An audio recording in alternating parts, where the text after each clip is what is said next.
guys, luto na yung ating chicken. Ayan yung chicken guys. Ayan, so mag-almusal na tayo. Kain tayo. Almusal pa lang di ba? Hello guys, so ngayon luto na yung ating chicken. At Pamahaw pa kain na tayo. Pamahaw pa lang. Check. 120 ang aming breakfast and lunch in one. Pamahaw pa di ba? Launa na. Samahan nyo kami guys. Basta mabisi ka ni Kustig-ulan.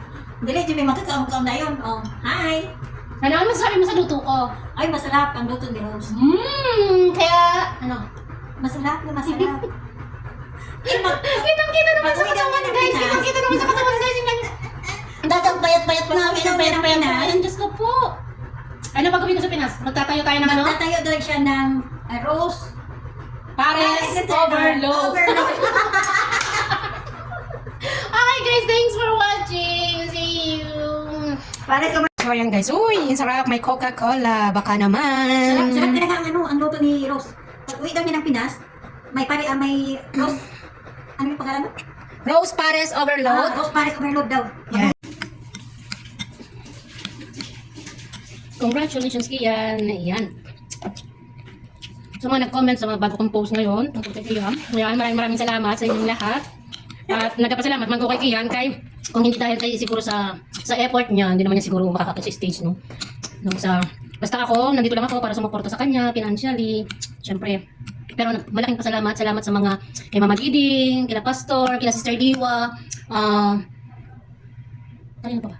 Ayun, sa mga nag-congratulate. Thank you so much guys. Hindi ko na maisa-isa. Basta maraming salamat. At sa anak ko, ayan, Kian, nagpapasalamat man ko sa imo. Kaya akala ko kasi, pinapabayaan mo yung pag-aaral mo. Pero syempre, alam kong may pangarap ka. At nandito lang ako para sumuporta. Hindi man kita masikaso, mabantayan. Pero, nandito lang ako para sa'yo. Yan, nagtatrabaho nga tayo dito para maibigay natin yung pangangailangan mo financially. Yan, sa pag-aaral mo. Basta pray ka lang at laging magpasalamat sa Panginoon. Ayan, kila Sister Liwa, huwag kang magpapasaway. Hindi nyo alam kung gaano kasaya na magkaroon ng mga anak na sa kabila ng malayo sa isa't isa. So, hindi ko ma-explain, no? Kasi,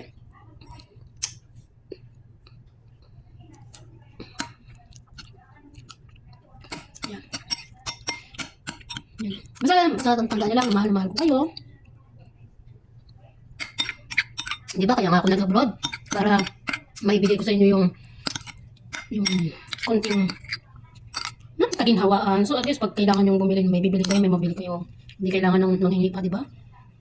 Kung gusto nyo bumili ng sapatos, makakabili kayo. Gusto nyo kumain sa labas kahit minsan lang. No? At least, naranasan nyo.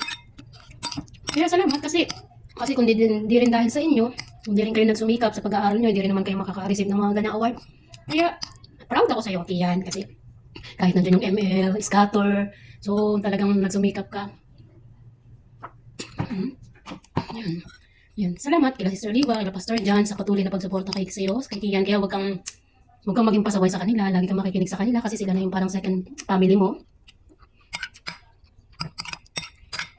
Yeah. So, start pa lang yan, Kian. May grade 12 pa, may college pa, kaya pagpatuloy mo lang yung nasimulan mo. Alam ko, magiging successful ka balang araw. Yan. Thank you.